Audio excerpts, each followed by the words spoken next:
Olá, você acompanha a partir de agora, na edição de hoje do Nazaré Notícias. O desrespeito à lei de tempo de espera na fila dos bancos. Escola agrega cultura de paz no método de ensino. A valorização das brincadeiras tradicionais no Dia Mundial do Brincar. Hoje o Brasil celebra o Dia Internacional da África. 11 anos de elevação da Basílica a título de Santuário Mariano. E na entrevista de hoje vamos falar sobre violência no campo. Hoje é quinta-feira, 25 de maio, e o Nazaré Notícias já está no ar.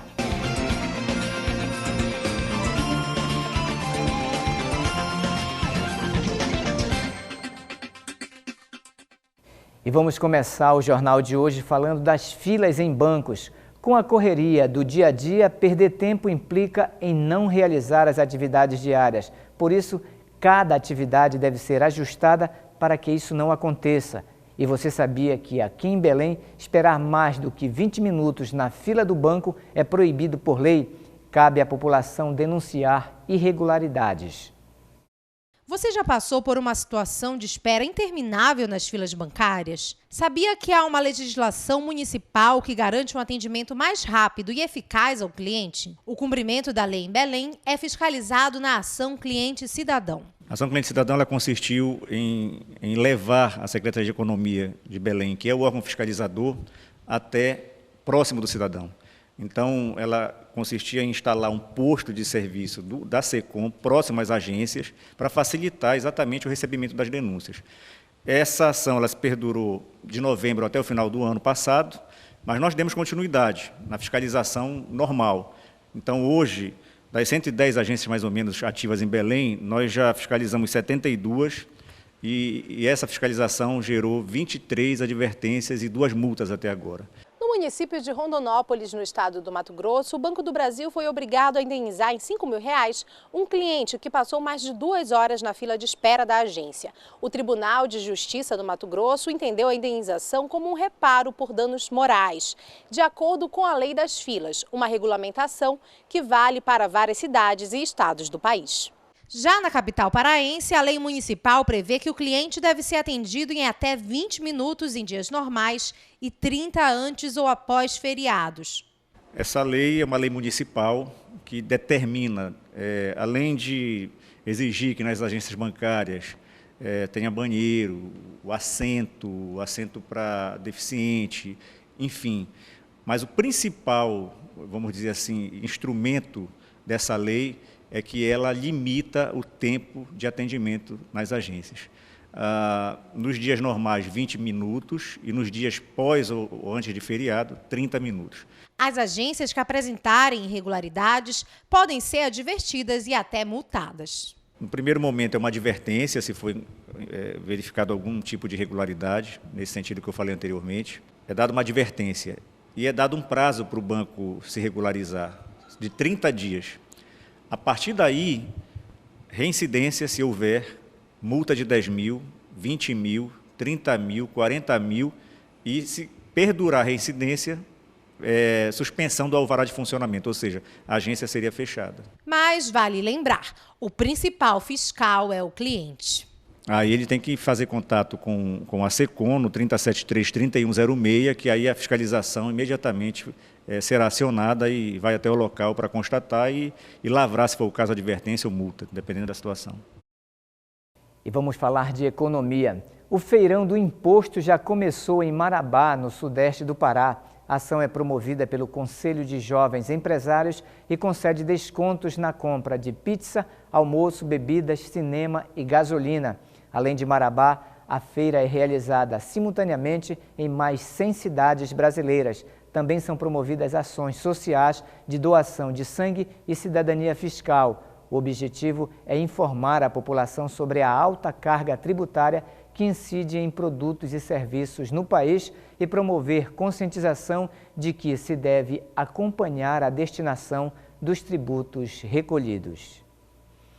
O nosso assunto agora é saúde. Segundo dados divulgados esta semana pela Coordenadoria Estadual de DST-AIDS e Hepatites Virais do Estado do Amazonas, mais de 15 mil casos de HIV foram registrados nos últimos 30 anos no estado amazonense.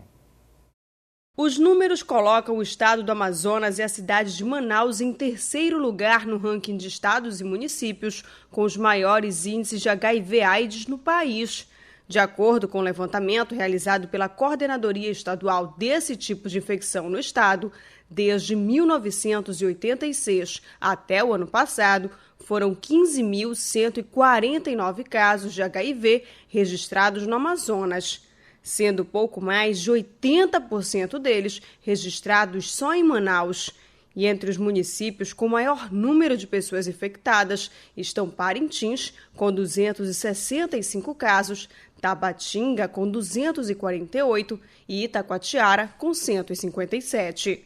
Ainda de acordo com o levantamento, o crescimento da infecção se dá entre os jovens e adolescentes de 15 a 19 anos. Só nos últimos 5 anos foram 2.934 casos, 87% deles só em Manaus. E ainda sobre saúde, há um dia para o final da campanha de vacinação contra a gripe no estado de Roraima, mais de 67 mil pessoas foram imunizadas. De acordo com os números parciais divulgados pela Secretaria de Saúde, o estado de Roraima conseguiu imunizar contra a gripe 67.207 pessoas, que fazem parte do grupo prioritário, o equivalente a 42,92% da população que deve tomar a vacina. Ao todo, o estado recebeu 196.100 doses da vacina, que protege contra os 3 subtipos do vírus da gripe: o influenza A H1N1, H3N2 e influenza B, sendo capaz de reduzir em até 45% o número de internações por pneumonias e até em 75% a mortalidade por complicações da influenza. E agora um alerta para a população do oeste do Pará. Segundo a Secretaria de Saúde de Santarém, subiu para 20 o número de casos confirmados de chikungunya. Combater o mosquito Aedes aegypti continua sendo a melhor opção. Segundo a Divisão de Vigilância de Saúde de Santarém, oeste do Pará, 6 novos casos de febre chikungunya foram confirmados. Até o início deste mês, apenas 12 casos haviam sido registrados pelo órgão, mas em menos de 30 dias esse número subiu para 20. Segundo a divisa, 80% das pessoas infectadas que tiveram os casos confirmados procuraram o órgão para coleta de material, que foi enviado para Belém, onde passou por análise e confirmação da doença. Em Santarém, 6 bairros tiveram casos confirmados da doença, além da Vila de Alter do Chão. Segundo o Ministério da Saúde, a chikungunya pode ser transmitida pelo mosquito Aedes aegypti, causando febre acima de 39 graus, de início repentino e com dores intensas nas articulações. Pode ocorrer também dor de cabeça, dores nos músculos e manchas vermelhas na pele. Mas cerca de 30% dos infectados não chegam a desenvolver sintomas, o que dificulta o diagnóstico. E agora nós vamos falar sobre violência no campo. 10 pessoas foram mortas em uma chacina na fazenda Santa Lúcia, localizada no município de Pau d'Arco, no sudeste do Pará, durante a ação das polícias civil e militar na manhã de ontem. Segundo a polícia, as mortes aconteceram durante o cumprimento de 14 mandados de prisão preventiva e temporária. Entre os mortos estão 9 homens e uma mulher. Em nota, a Comissão de Direitos Humanos da Alepa se pronunciou sobre o caso, citando que a violência contra trabalhadores rurais é um fenômeno que tem se intensificado em razão, na verdade, de uma rede social e simbólica fortalecida pela combinação dos seguintes fatores: impunidade, paralisia da reforma agrária e criminalização dos movimentos sociais. E para falar sobre a violência no campo, na qual o Pará lidera um ranking de assassinatos, Larissa Cristina conversa com o padre Paulo Joanil, da Comissão Pastoral da Terra. Não é isso, Larissa? É isso mesmo, Marcos. Somente nos primeiros 4 meses agora deste ano, 20 pessoas já perderam a vida em relação a conflitos agrários em todo o país. Para que a gente possa entender mais sobre esse assunto, principalmente esses números divulgados pela Comissão Pastoral da Terra, aqui ao meu lado hoje está o padre Paulo Joanil, que é da CPT aqui no nosso estado do Pará. Se você quiser participar da nossa entrevista, enviar alguma mensagem para a gente, mande para o nosso WhatsApp, o número é o 988023444. 3044. Padre Paulo, quando a gente observa os números divulgados nesse relatório anual que a Comissão Pastoral da Terra divulga, a gente vê um crescimento muito grande nesses casos relacionados à violência no campo. No que a gente pode atribuir esse crescimento tão elevado? Olha, os números expressam uma história. Por detrás dos números são centenas de vidas de trabalhadores rurais, suas famílias, que estão sendo, de certa maneira, massacrados, não só com a perca do seu meio de vida, sobrevivência, o pão de cada dia, mas são as várias formas violentas que chegam ao ponto de tirar-lhes a vida, tirar o seu lugar de vida, tirar a segurança, tirar a liberdade. Então, para a Comissão Pastoral da Terra, nós não fazemos coleta de números frios, como se fosse um catálogo de dados, mas sim, por detrás dos números, desgraçadamente, tem uma história violenta, onde, de um lado, é o povo humilde, pobre, sem terra, que muitos, a maioria, estão já há anos ocupando o seu pedacinho de terra para o pão de cada dia e também para o pão na mesa de quem vive na cidade. Haja visto que o alimento que nós consumimos, 70% vem da agricultura familiar, e são os mais vitimados por uma agressão, muitas vezes patrocinadas pelo Estado, que na maioria das vezes é ausente no sentido de garantir o direito a permanecer na terra, além de outras garantias de saúde e de educação para o homem do campo.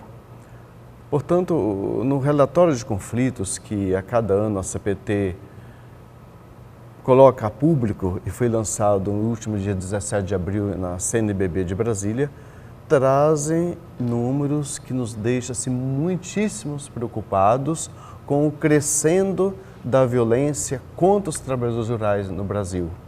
E aqui no nosso estado, Pará, desgraçadamente continuamos no primeiro lugar nesse ranking sangrento de violações de todos os tipos.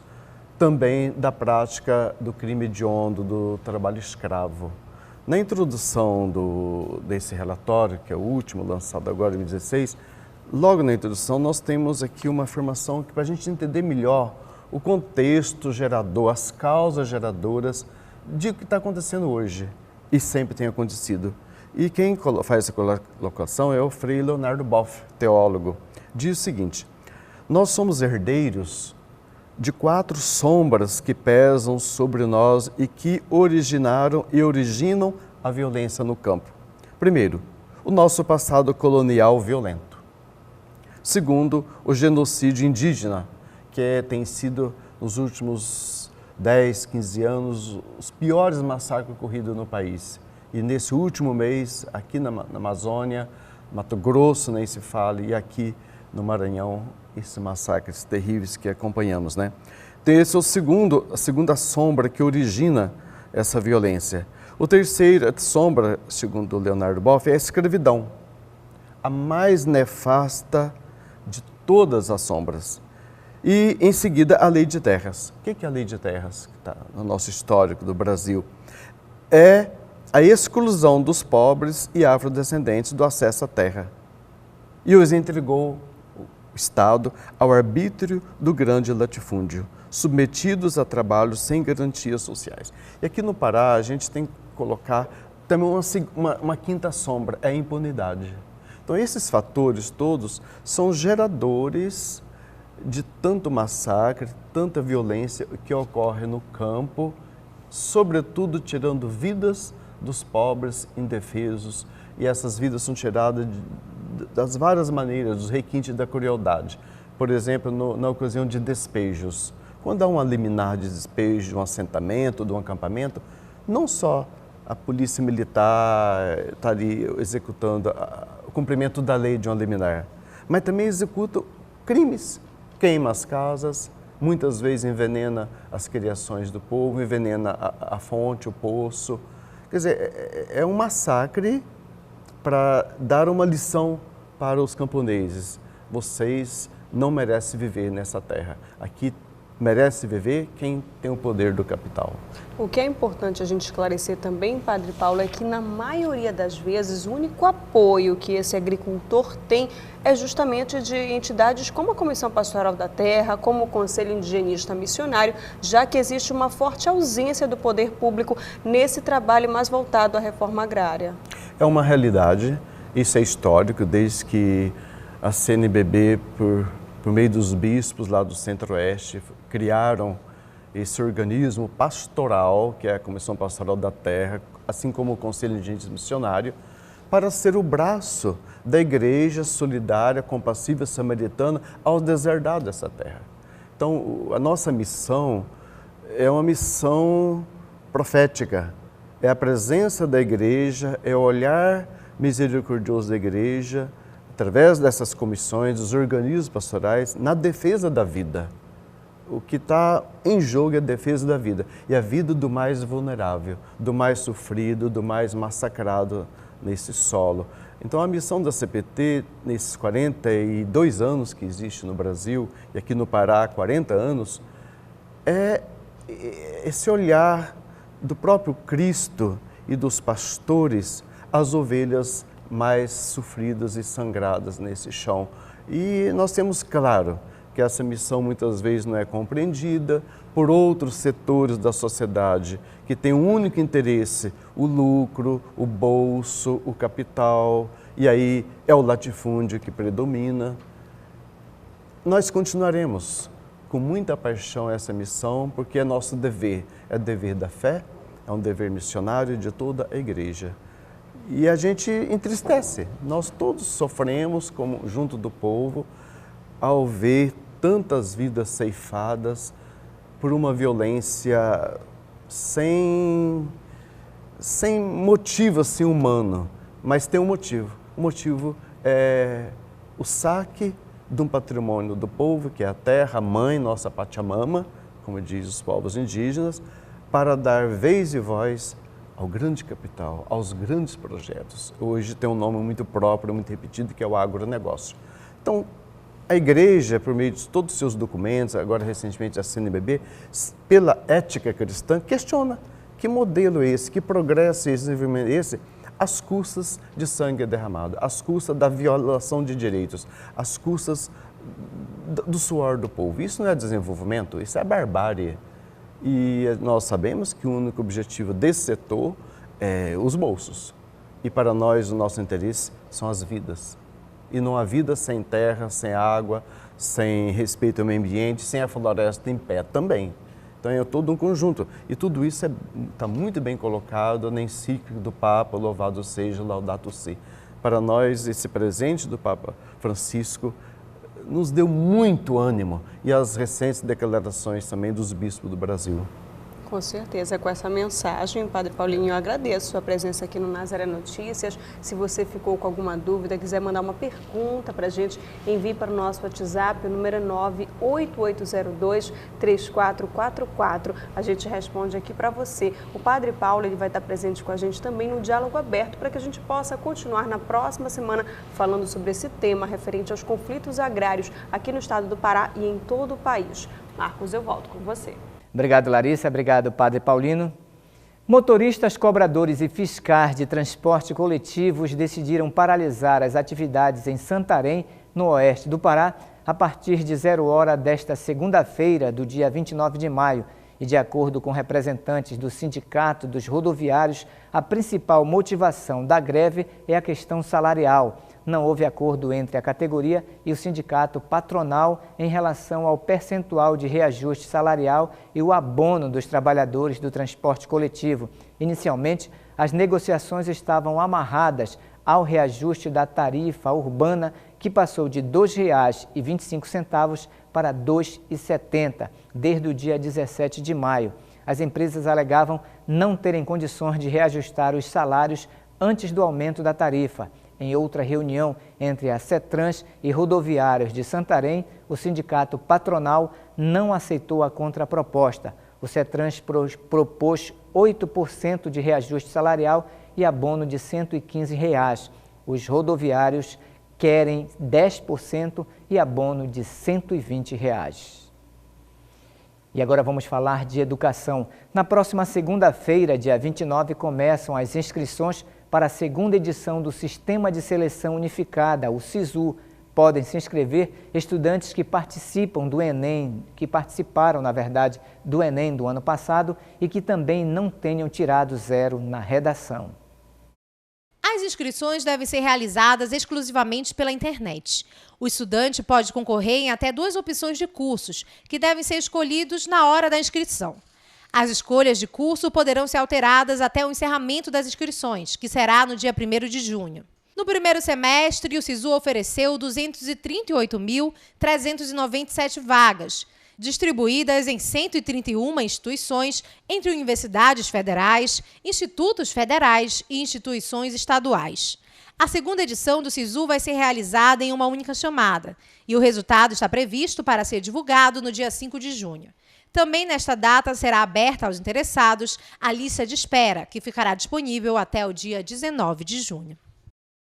E ainda sobre educação, vamos conhecer agora o Programa das Escolas Associadas da Unesco, criado em 1953, com o objetivo de desenvolver uma cultura de paz. Hoje são mais de 10.000 escolas associadas em 180 países. Aqui em Belém, a primeira do Pará a se associar foi a escola SESEP. O programa da Unesco é exigente e quer compromisso das instituições de ensino. Então, para nós fazer parte dessa associação é muito importante, muito relevante no dia a dia, né, no cotidiano da escola, para os nossos alunos, para os nossos professores, para todos os projetos que nós desenvolvemos. Todos os anos, a Unesco reúne escolas do mundo inteiro para revelar experiências. Então, é um momento muito rico de troca de experiências que os gestores, nós gestores, participamos e podemos revelar as experiências vividas com os nossos professores, alunos, pais no SESEP, né? E podemos aprender com escolas do mundo inteiro que revelam suas experiências de sucesso, né? Dentro da temática que a Unesco propõe todos os anos. A cada ano, a Unesco propõe uma temática para ser desenvolvida. O projeto envolve a comunidade escolar e as famílias. A importância de tudo isso é você ter uma chancela, né? Você ter a oportunidade de trabalhar com um órgão que tem uma dimensão internacional, né? Então, vejam bem, dentro dos pilares que nós trabalhamos dentro da Unesco, o que é? É você ter o respeito ao próximo, é você ter a cultura de paz como um pilar mais importante. Nós já vivemos num mundo tão difícil, né? Se nós não tivermos a escola trabalhando em prol de tudo isso, fica extremamente difícil. Então, quando esse projeto veio para a nossa escola, obviamente que nós tivemos a possibilidade de ter, na verdade, nas nossas mãos, assim, a oportunidade de trabalhar com todos os níveis da escola, com os professores, com o alunado, com a família, enfim. O programa está presente em países de todo o mundo e é um auxílio em sala de aula. O objetivo geral é a cultura pela paz, né? Então, nós começamos a trabalhar isso de forma mais presente realmente, né, mais concreta. E cada ano é um tema diferenciado. E aí nós pesquisamos sobre esse tema, alguns temas para nós bem, assim, até desconhecidos. E quando você passa a pesquisar, você tem aquele conhecimento. E dificilmente você deixa de executar isso na sua vida, né? Você passa a vivenciar aquilo de uma forma mais concreta e, assim, trabalhando sempre em cima. Professor João atua em sala de aula há 36 anos. A alegria de ver um projeto contribuindo para a formação de uma sociedade mais justa é grande. Eu leciono há tanto tempo e esse é um sonho que a cada ano eu avalio. Eu vejo realmente se isso daí tem realmente me retornado frutos, eu estou falando do lado pessoal. E quando eu vejo os meus ex-alunos trazerem seus filhos à escola, eu percebo que valeu a pena. O projeto desenvolve experiências inesquecíveis a cada nova edição. Foi no 5º ano que a gente falou sobre o uso de garrafas PET. Aí nós fizemos um trabalho com horta, plantando em garrafas PETs, nas estacas. E a gente todo dia teve esse trabalho de cuidar das plantas, de ter um olhar diferente ao meio ambiente, à natureza. As práticas e o conhecimento adquiridos mudam a forma de ver a sociedade. Eu estudo aqui a minha vida toda, né, e dentro desses anos a gente tem abordado alguns tópicos bem interessantes que, para o aluno que está no convênio, que visa Enem e visa ser humano, de uma forma geral, é muito importante, como, por exemplo, a gente trabalha muito o lado que a gente, com os temas da Unesco, que a gente interfere no meio da sociedade e que a sociedade interfere no nosso meio, uma relação de mutualidade. Então, por exemplo, ano passado a gente trabalhou sobre o entendimento global e a nossa equipe falou do lixo. É uma coisa bem importante, porque, como vocês sabem, né, a produção está cada vez mais aumentando. Então, é uma forma que a gente já busca de entender o contexto que a gente se encaixa em como melhorar a sociedade. E agora você acompanha a previsão do tempo para esta sexta-feira em alguns municípios da Amazônia.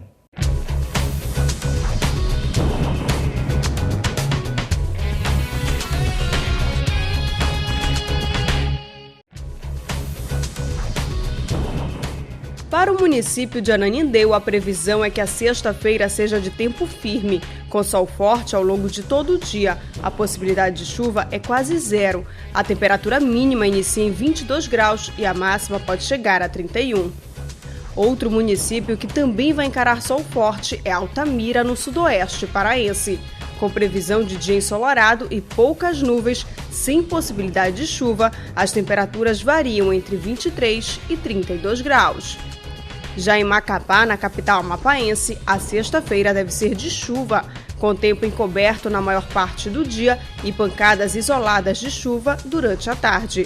A temperatura mínima inicia em 23 graus e a máxima pode chegar a 32.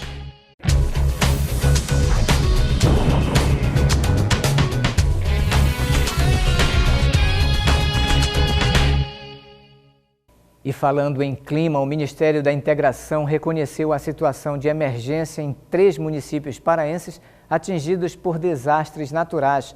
O decreto foi publicado na edição desta quarta-feira do Diário Oficial da União. Pela publicação, ficam reconhecidas as situações de emergência em Cachoeira do Arari e Eldorado do Carajás, vítimas de inundações, e em Belterra, atingida por enxurrada. Além dos municípios paraenses, outras 7 cidades dos estados de São Paulo, Mato Grosso, Minas Gerais, Bahia e Amazonas também tiveram a situação de emergência reconhecida. Com a determinação, os municípios poderão solicitar apoio material e financeiro à Secretaria Nacional de Proteção e Defesa Civil. E você pode participar da produção aqui do Nazaré Notícias. É só enviar sugestões de entrevistas ou reportagens para o nosso WhatsApp. O número é o 988023444 e aí você informa o seu nome e a sua cidade. E você acompanha ainda nesta edição a valorização das brincadeiras tradicionais no Dia Mundial do Brincar. Hoje o Brasil celebra o Dia Internacional da África, 11 anos de elevação da Basílica a título de Santuário Mariano. Voltamos com o Nazaré Notícias e agora vamos falar sobre brincadeiras de crianças. No próximo domingo, dia 28, é comemorado o Dia Mundial do Brincar, uma data que pretende valorizar a importância da brincadeira. Em Belém, uma ação da Fundação Cultural do Pará, em parceria com a Universidade do Estado, pretende valorizar brincadeiras tradicionais. Tablets, jogos eletrônicos, videogames, televisão e até redes sociais. Ferramentas que têm sido cada vez mais presentes na rotina das crianças. Mas o que fazer com os brinquedos tecnológicos não sejam os únicos. Todo brincar é feito um convite. E nesse convite, a gente faz esse convite e espalha essa vontade de cantar. Quem é que não gosta de cantar o Ciranda Cirandinha? Né? Meia volta, meia, vamos dar.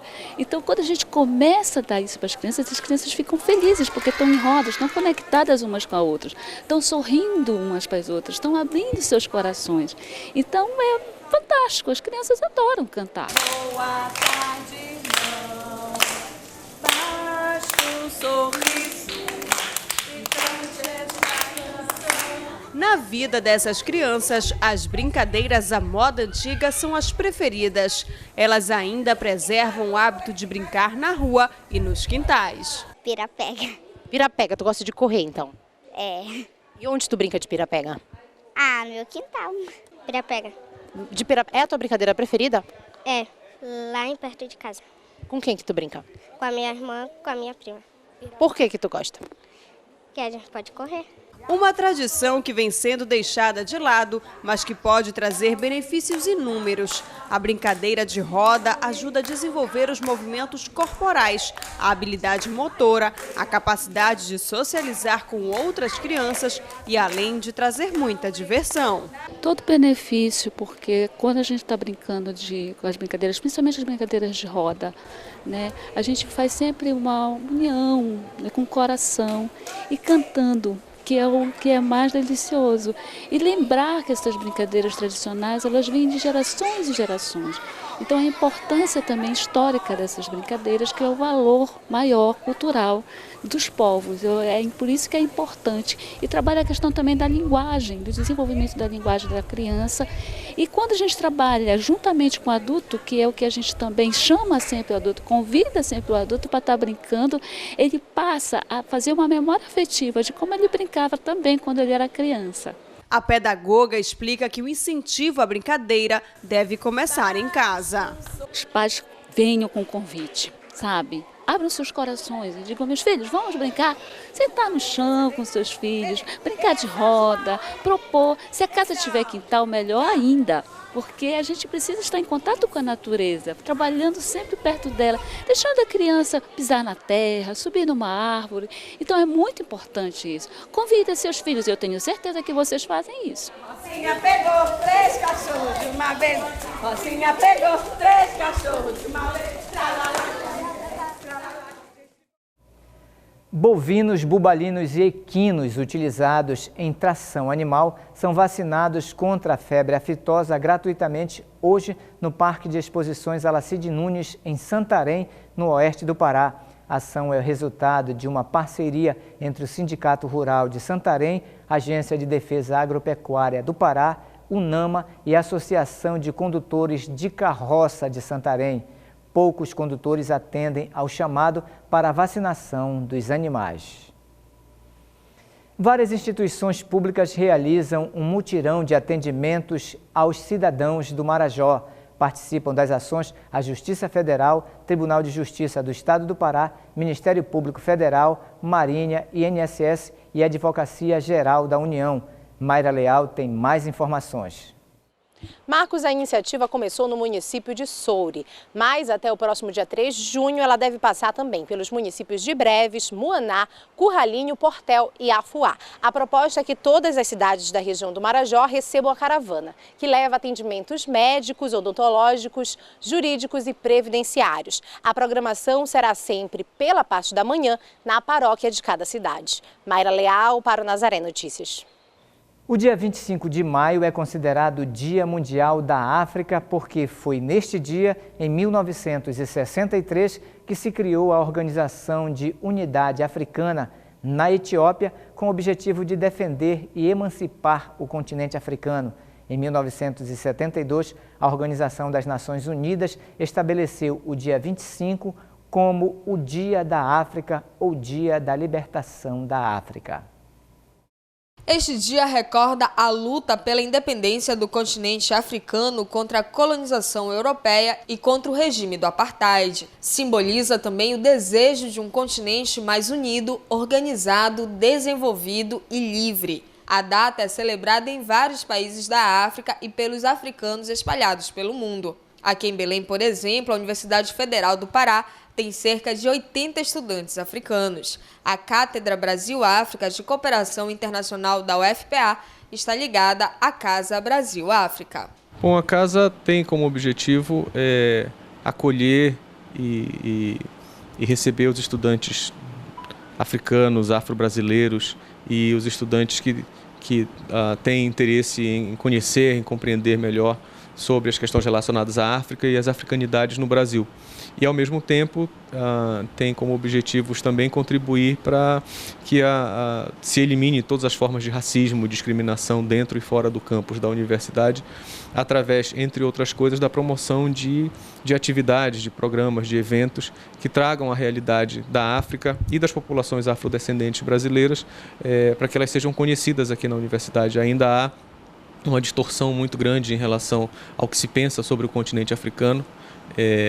e também ao que se conhece sobre as populações afro-brasileiras. As vagas disponibilizadas para estudantes estrangeiros não são concorridas por estudantes brasileiros. Fazem parte de um acordo pré-estabelecido entre os países. Israel está em Belém há 3 anos. Faz o curso de Ciências da Computação. Fala 10 línguas diferentes, mas chegou aqui sem falar uma palavra de português. A língua foi a principal dificuldade. Além da língua, que é um pouco complexa também, e tem também essa adaptação com a cultura brasileira, a cultura paraense.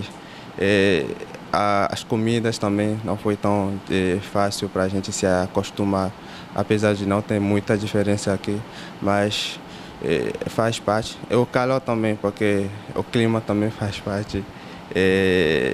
Fora disso, a situação do país. Teodor chegou há pouco tempo, cerca de 4 meses. Vai cursar engenharia elétrica. Ele tem 1 ano para aprender a língua portuguesa e começar o curso. Caso contrário, voltará para o seu país. Mas aprender o português não tem sido um problema diante de sua determinação.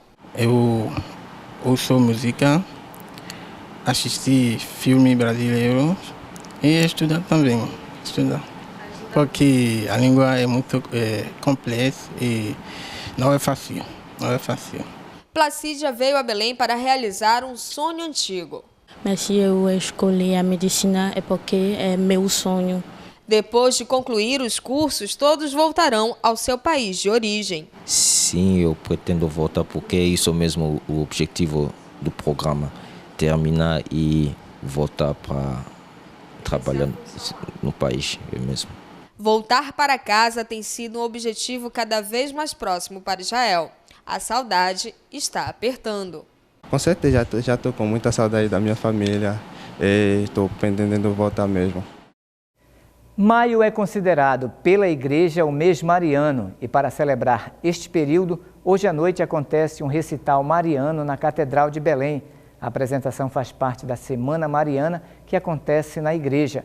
O recital de música sacra Magnificat, um canto de amor, é realizado pelo coro da Escola Cantorum. O evento tem a coordenação do padre Roberto Cavalli, com a regência do maestro Eduardo Nascimento e o organista Paulo José Campos de Melo.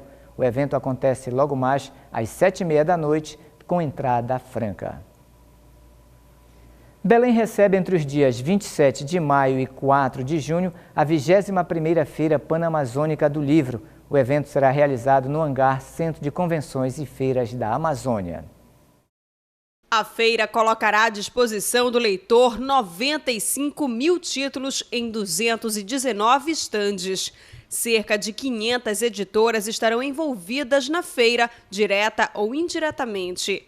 O evento disponibilizará mais de 150 encontros com oficinas, seminários, workshops e gincanas. Alunos que prestarão o Enem 2017 terão uma programação especial. Na ocasião, também ocorrerão encontros literários papo-cabeça, além de lançamento de livros. A feira deve movimentar 14 milhões de reais em negócios. A expectativa é que mais de 400 mil pessoas visitem os estandes nos 10 dias de evento. A programação da Feira Panamazônica abre neste sábado e segue até o dia 4 de junho no hangar Centro de Convenções e Feiras da Amazônia, sempre de 10 da manhã às 22 horas.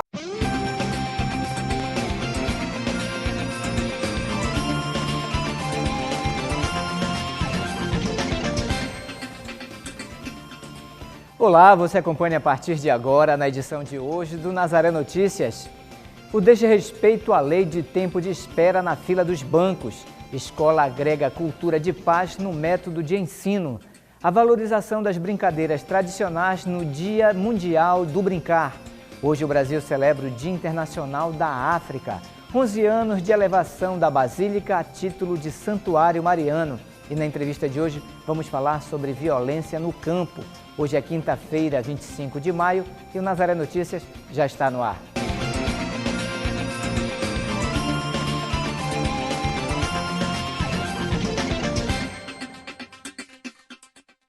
E vamos começar o jornal de hoje falando das filas em bancos. Com a correria do dia a dia, perder tempo implica em não realizar as atividades diárias. Por isso, cada atividade deve ser ajustada para que isso não aconteça. E você sabia que aqui em Belém, esperar mais do que 20 minutos na fila do banco é proibido por lei? Cabe à população denunciar irregularidades. Você já passou por uma situação de espera interminável nas filas bancárias? Sabia que há uma legislação municipal que garante um atendimento mais rápido e eficaz ao cliente? O cumprimento da lei em Belém é fiscalizado na Ação Cliente Cidadão. A Ação Cliente Cidadão ela consistiu em levar a Secretaria de Economia de Belém, que é o órgão fiscalizador, até próximo do cidadão.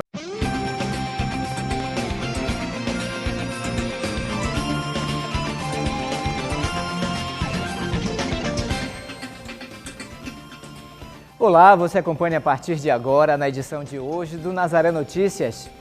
O desrespeito à lei de tempo de espera na fila dos bancos. Escola agrega cultura de paz no método de ensino. A valorização das brincadeiras tradicionais no Dia Mundial do Brincar. Hoje o Brasil celebra o Dia Internacional da África. 11 anos de elevação da Basílica a título de Santuário Mariano. E na entrevista de hoje vamos falar sobre violência no campo. Hoje é quinta-feira, 25 de maio, e o Nazaré Notícias já está no ar.